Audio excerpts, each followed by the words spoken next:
नमो बुद्धाय, जय भीम। आज मी आलेली आहे महाप्रज्ञा बौद्धविहार धम्मकीर्तिनगर वाडी नागपूर इथे आणि इथे येऊन माझी भेट झालेली आहे भदंत संघानंद महास्थवीर यांच्याशी। ह्यांना मी खूप वर्षापासून ऑलरेडी ओळखते आणि आज मी यांना पर्सनली भेटण्याकरिता आलेली आहे, कारण हे 2 दिवसापूर्वीच थायलंडवरून परत आलेले आहेत। थायलंडला हे भंतेजी 1 महिन्यासाठी ॲज अ टीचर गुरु म्हणून तिथे गेले होते। तर ह्यांच्याकडून आता आपण जाणून घेऊयात भारतातला बुद्धिझम आणि थायलंडमधला बुद्धिझममध्ये काय डिफरन्स आहे आणि भंतेजी आपल्या शब्दांमध्ये आपल्याला थोडं धम्मदेसना सांगतील। नमो तस्स भगवतो अरहतो सम्मा संबुतस्स। नमो तस्स भगवतो अरहतो सम्मा संबुतस्स। नमो तस्स भगवतो अरहतो सम्मा संबुतस्स। तथागत सम्यक संबुद्ध बोधिसत्व बाबा साहब, उपस्थित सभी महानुभाव और धम्मप्रिय उपासक उपासिकाएं, आज महाप्रज्ञा बुद्धविहार धर्मकीर्ति नगर में यहाँ पर मैं उपस्थित हूँ और 2 दिन ही मेरी धम्म यात्रा, जो धम्म का सरोवर है, धम्म यात्रा थाईलैंड से लेकर भारत से लेकर थाईलैंड तक और थाईलैंड से लेकर भारत तक यहाँ पर आ गई है। और वहाँ जाकर 3 महीने पहले 3 महीने का गुरु सा समाधि का अभ्यास करते हुए, और आज मैं जब 1 महीने के लिए गया तो वहाँ पर गुरु सा समाधि का शिक्षक करके गया। और वहाँ पर जो भगवान बुद्ध की वाणी है, सुत्त पिटक रूपी जो वाणी है, अभिधम्म पिटक रूपी जो वाणी है, विनय पिटक रूपी जो सद्धम्म है, उसका अच्छी तरह से 10-10 दिन कभी विनय पिटक के ऊपर, सुत्त पिटक के ऊपर, तो कभी अभिधम्म के ऊपर, तो कभी विनय पिटक के ऊपर, यानी 3 ही पिटक जो है, सुत्त पिटक, अभिधम्म पिटक, विनय पिटक, उसका एक सार निकालते हुए त्रिपिटक रूपी ग्रंथ का वहाँ पर प्रचार और प्रसार किया और हर दिन धम्मदेशना करते रहा। तो आखिर ये मन में आ गया कि भारत में जो बुद्धिज़्म है और थाईलैंड में जो बुद्धिज़्म है, उसमें क्या फ़र्क है। फ़र्क तो भगवान बुद्ध की वाणी है। भगवान बुद्ध ने अपने जीवन में 80 साल के उम्र तक 45 साल के, जब 45 साल की उम्र हो गई और जब उनको सम्यक संबोधि प्राप्त हुई, और सम्यक संबोधि प्राप्त होने के बाद जो 45 साल धम्मदेशना दी है, आज त्रिपिटक रूपी उपलब्ध, त्रिपिटक ग्रंथ में उपलब्ध है। विश्व के बौद्ध राष्ट्रों के, या श्रीलंका हो, या थाईलैंड हो, या ब्रह्मा हो, जो बुद्धिस्ट राष्ट्र है, अच्छी तरह से उस भगवान बुद्ध के वाणी को ग्रहण करते हैं और संभाल के रखे हैं। तो जब भारत में 14 अक्टूबर 1956 को बाबा साहब ने दीक्षा देने के बाद यहाँ पर बुद्धिज़्म था भारत में, लेकिन जैसा अरुणाचल, आसाम कम प्रमाण में था, लेकिन परंपरावादी बुद्धिस्ट आज भी लोग उसका पालन करते हैं। और वही परंपरावादी बुद्धिस्ट लोग हजारों साल से, सम्राट अशोक काल से, जब वहाँ पर उनकी लड़की श्रीलंका में गया, महेंद्र श्रीलंका में गया, और थाईलैंड में भी 2 भिक्षु गए, बर्मा में भी 2 भिक्षु गए, तो उन लोगों ने जिस तरह का वहाँ पर सद्धम्म रखा है, उसका वो पालन करते हैं। और भारत में 14 अक्टूबर 1956 के बाद जो बाबा साहब ने नागपुर के दीक्षा भूमि पर धम्म दीक्षा दी है, तो उस वक़्त एक न्यू धम्मयान लोग कहते हैं कि ये अम्बेडकरवाद है। और यहाँ पर फलते फूलते नज़र आ रहा है। तो बाबा साहब ने यहाँ पर पंचशीलों के साथ साथ 22 प्रतिज्ञा की नियमावली दी है और लोगों को कहा कि ये अज्ञान से निकालकर अंधेरे से निकालकर प्रकाश की ओर जाने वाला ये सद्धम्म है। और मैं आपको यहाँ पर नागपुर के दीक्षा भूमि पर दे रहा हूँ। और ये विज्ञानवादी सद्धम्म है। यहाँ पर अंधश्रद्धा, भय, अनेक प्रकार की जो अंधश्रद्धा है उसमें कोई थारा नहीं है। और एक ही है कि तुम पहले शिक्षित बनो, संगठित हो जाओ और संघर्ष करो और विज्ञानवादी जो सद्धम्म है उसके मार्ग पर आप चलो। ये अम्बेडकरवाद बाबा साहब ने 14 अक्टूबर 1956 को भारत में नागपुर में दिया है और आज सारे भारतवर्ष में वो फैल चुका है। रही बात मेरी धम्म यात्रा की, जो मैंने धम्म यात्रा इस स्वर्ण भूमि थाईलैंड में किया है, वहाँ पर 5000 हजार यानी 2500 2000 साल हो गए। जैसे बुद्ध को करीब 2500 साल के ऊपर हो गए। तो वहाँ पर जो बुद्धिज़्म है परंपरावादी, यानी जैसा का वैसा ही रखा हुआ है, उसमें कुछ बदल नहीं हुआ है। लेकिन सारे लोग बुद्ध को फॉलोवर है, बुद्ध के 4 आर्य सत्य को फॉलोवर है। जैसा यहाँ त्रिशरण पंचशिला लेते हैं, वहाँ पर भी त्रिशरण पंचशिला अष्टशिला, लेकिन उन लोगों ने उसको संभाल कर रखा है और संवर्धन किया है। और अभी हम लोग देखते हैं तो कुछ वहाँ पर भी जो श्रद्धा है वो तो ठीक है, लेकिन अंधश्रद्धा भी बहुत आ गई है। कि अंधश्रद्धा इसीलिए आई हुई है कि वो कुछ बदलाव नहीं करना चाहते, विज्ञानवादी धारा को लेकर चलना नहीं चाहते। उन्होंने जैसा ही संभाल कर रखा है, जो 2500 साल का त्रिपिटक रूपी सद्धम्म बुद्धवाणी, तो वैसा का वैसा ही उन्होंने जिस तरह से रखा गया उसी तरह वहाँ पर है। लेकिन आज का साइंस विवोहित, आज का जो साइंस है आज सारे जग भर फैला हुआ है, बुद्ध राष्ट्र में फैला हुआ है। जैसा कि 1956 में जापान में हिरोशिमा पर बम गिराया, लेकिन आज वो बुद्ध राष्ट्र है तो आज जगत की दूसरी शक्ति है। यानी बुद्धिज़्म अगर विज्ञानवादी तौर पर लेते हैं तो बड़ा अच्छी तरह से होगा।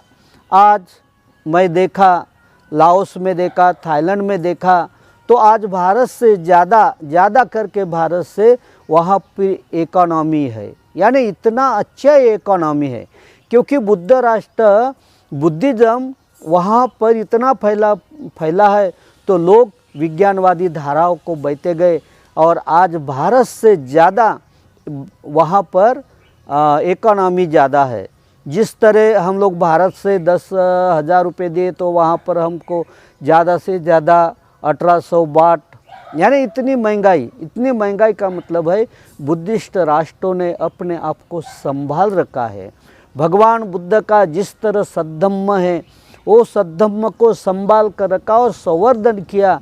लेकिन भारत में यहाँ पर जो है भारत के लोगों ने उसको तथागत जाने के बाद कुछ साल के बाद सम्राट अशोक के बाद जैसा फल फूल रहा था सद्धम्म, उसको कुछ न कुछ ग्लानियाँ आते गई है। क्योंकि यहाँ पर बहुत सारे लोग कम हो गए, कुछ भिक्षुओं को काटा गया, कुछ भिक्षुओं को नष्ट किया गया। नालंदा यूनिवर्सिटी या अनेक जो बुद्धकालीन सम्राटकालीन जो यूनिवर्सिटी है उसको नष्ट किया गया, उसको विध्वंस किया गया। आज भी नालंदा के ऊपर जाकर देखो तो खंडहर दिखता है। तो बुद्धिज़्म नष्ट करने का काम यहाँ के मानसिकता, जो कलुषित मानसिकता है, जो बेकार की मानसिकता है, उन लोगों ने उसको नष्ट करते हुए यहाँ का बुद्धिज़्म को बहुत घात किया है, बहुत नष्ट करने का काम किया है। लेकिन बुद्धिज़्म है, बुद्ध का धम्म है, वो नष्ट नहीं हुआ तो थोड़ा शांत हुआ, कम हुआ। और आज भी भारत के कोनों कोनों में हम लोग जाते हैं तो बहुत सारे लोग बुद्धिज़्म को फॉलो करते हैं। और जब अभी 14 अक्टूबर के बाद, बाबा साहब के धम्म क्रांति के बाद अभी चारों ओर फैला हुआ है। और यहाँ पर शील का मार्ग, समाधि का मार्ग, प्रज्ञा का मार्ग यहाँ पर भारत में अभी वो वापस आ गया है। और कुछ कमियां हैं तो हमारे जैसे भिक्षु वहाँ थाईलैंड में जाकर अपनी धम्म यात्रा करते हैं। जैसा मैंने अपनी धम्म यात्रा की है, वहाँ पर जाकर 3 महीने तक वही मार्ग है शील समाधि प्रज्ञा का, लेकिन गुरु सा समाधि का मार्ग है।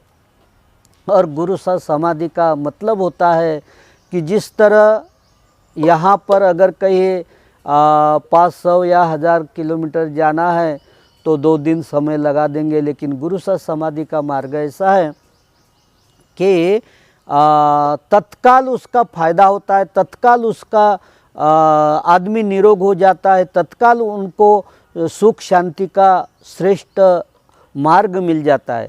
तो गुरु सा समाधि का मार्ग एक श्रेष्ठ मार्ग है, विपश्यना का मार्ग एक श्रेष्ठ मार्ग है। जिस तरह आपके पास बहुत सारे पैसे हैं, धन संपत्तियाँ है, तो पैसे आप बैंक के लॉकर में जाकर आप रख सकते हैं। और फिर आजकल तो एटीएम में रखते हैं, तो वहाँ रखने के बाद जो नंबर होता है वो नंबर आपके दिमाग में फिट हो जाता है। और जब भी कब आपको ज़रूरत होती है तो जाकर वो नंबर से डायल करते हुए आप अपनी धन संपत्ति निकालते हैं।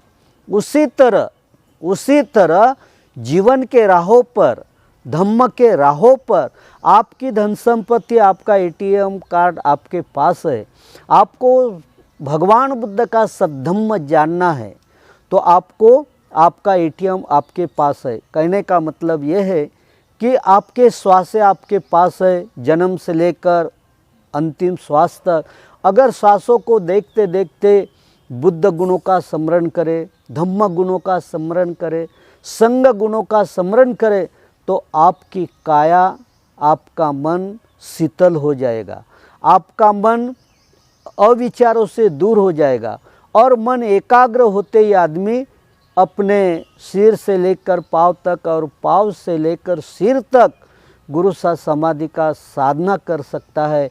और थोड़े ही समय में आप जैसे एरोप्लेन से, विमान से झट से 1 घंटे में पहुंच जाते हैं, ट्रेन से थोड़ा कम समय लग जाएगा, ज़्यादा समय लगेगा, उसी तरह आप अपने आप को दुख मुक्त कर सकते हैं, अपने आप को रोग मुक्त कर सकते, भय मुक्त कर सकते हैं।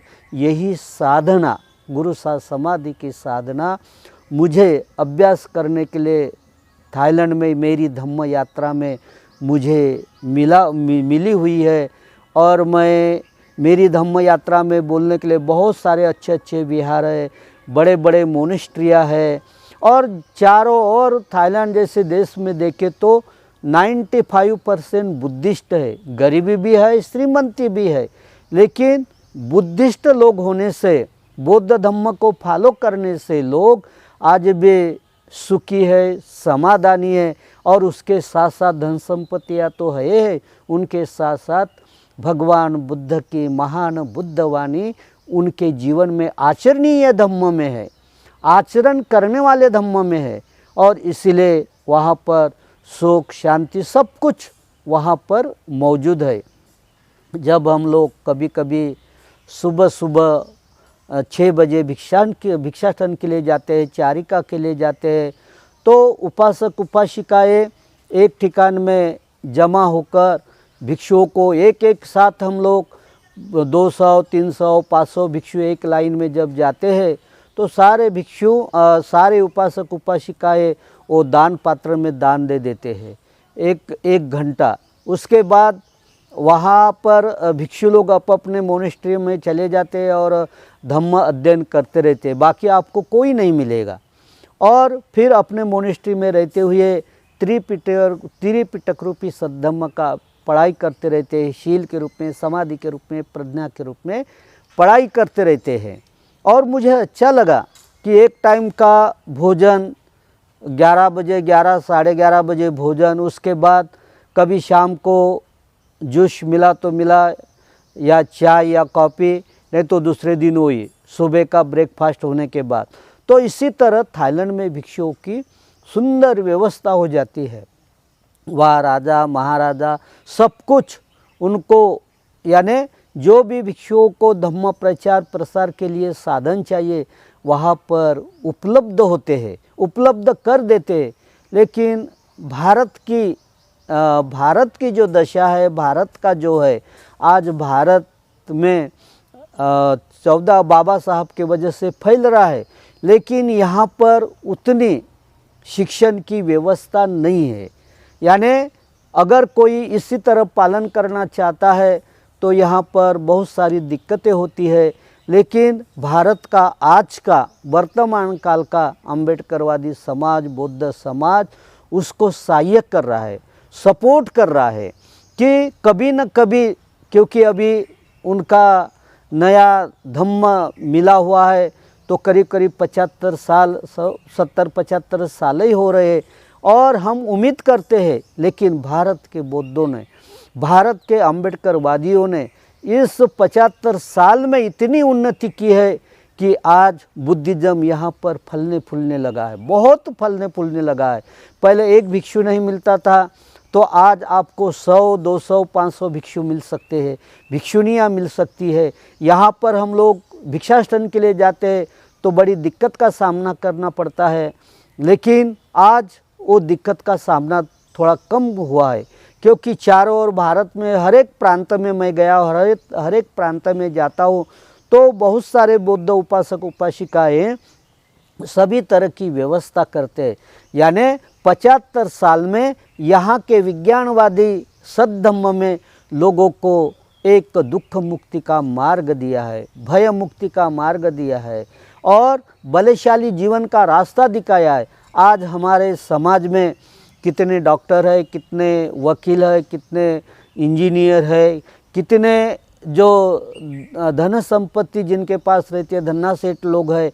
यानी बुद्धिज़्म को हम आशा करते हैं कि आने वाले समय में बुद्धिज़्म ये इतना फैलेगा और इतना विकास होगा तो चिंता करने की कोई ज़रूरत नहीं है। एक समय था 1980 में हम लोग तो उसके लिए बड़े चिंता करते थे कि हम भिक्षुओं का क्या होगा, लेकिन आज वर्तमान काल में हम लोग देखते हैं तो चारों तरफ बड़े बड़े मोनेस्ट्रियाँ बनी हैं, विहार बने हैं और विहार के आजू बाजू में उपासक उपासिकाएँ हैं। कोई चिंता की बात नहीं है। यानी पूरी तरह से खाने पीने की, रहने की व्यवस्था और सद्धम्म की पढ़ाई भी होती है और आगे भी होते रहेगी। इसीलिए दोनों में फ़र्क एक ही है। उस देश में परंपरावादी बुद्धिस्ट है और यहाँ पर 14 अक्टूबर 1956 के बाद है। लेकिन दोनों का अगर मैं विश्लेषण करता हूँ कभी कभी तो श्रद्धा बल से, वीर्य बल से, स्मृति बल से, समाधि और प्रज्ञा बल से थाईलैंड आगे है, पैसों से भी आगे है। लेकिन ये भारत की भूमि बाबा साहब के इस धम्म क्रांति में आज अग्रसर हो रहा है, सब कामों में अग्रसर हो रहा है, सब कामों में आगे। क्योंकि इनको तो 75 साल ही हो गए, वो तो 2500 साल 2000 साल का है। लेकिन आज नहीं तो कल मेरी आशा है, मेरा विश्वास है कि ये भारत में भी वही बाबा साहब ने दिवा सद्धम्म बुद्ध का बुद्धवाणी भारत से ही देश विदेश में फैलेगा।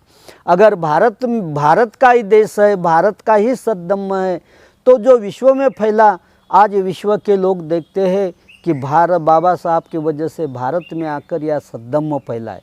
लेकिन यहाँ की उपज है, यहाँ के पेड़ पौधे हैं, यहाँ की स्वर्ण भूमियाँ हैं, ये यहाँ की किरणें हैं बुद्धत्व की, तो सारे विश्व में फैल चुकी है। और आज दोबारा इस विश्व भारत की ओर देख रहा है बड़ी आशा लेकर।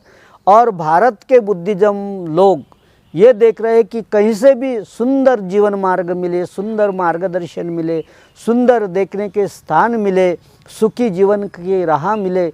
इसीलिए देश विदेश में जाकर जैसा मधमाशी की तरह एक एक फूल पर जाती है, मध लेने के लिए एक ठिकान में जमा करती है और फिर मीठा शहद मधु बांटती है, उसी तरह भारत के लोग आज विश्व भर में जा रहे हैं कि जहाँ से भी सद्धम्म मिले, जहाँ पर भी समता स्वातंत्र बंधु प्रेम न्याय का सद्धम्म मिले, वहाँ पर जाते हैं और मद की तरह लेकर आते हैं और यहाँ पर भारत में उसको देते हैं, या भारत का मधु लेकर बाहर दे जाते हैं और सद्धम्म फैलाते हैं।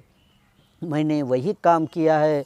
पहले तो 3 महीने ट्रेनिंग के लिए गया और फिर दोबारा मुझे टीचर के रूप में बुलाया, क्योंकि वहाँ पर मैंने जितने दिन रहा तो ये विज्ञानवादी सद्धम्म के ऊपर ही मैंने प्रवचन किया। अज्ञानवादी नहीं, अविद्यावादी नहीं, बेहोशी वाला नहीं, अंधश्रद्धा फैलाने वाला नहीं। तो बाबा साहब का दिया हुआ जो बुद्धानी धम्मा का विज्ञानवादी सद्धम्म का प्रचार प्रसार करके यहाँ पर मैं आया हूँ। मेरी जाने की यात्रा और आने की यात्रा, मेरे यात्रा में बहुत लोग मिले, बहुत उपासक उपासिकाएँ मिले जिन्होंने सहकार्य किया है। और आज वर्तमान काल में मेरे बाजू में भी है और इलमकर परिवार है। उनको लगा कि चलो भंते जी को थोड़ा जाकर भोजन दान दे और भंते जी की कुछ बुद्धवाणियाँ सुने। तो मैं इन परिवार को भी मंगल मैत्री करता हूँ और यहाँ से विश्व के बौद्ध राष्ट्र को भी, बुद्धिज्म महानुभव को भी मंगल मैत्री करता हूँ कि आप सभी चले बुद्ध की ओर, चले आप सभी चले धम्म की ओर, आप सभी चले संग की ओर। जो जो इस मार्ग पर चला है उनका कल्याण, मंगल, जय मंगल हुआ है और आशीषमय जीवन हुआ है।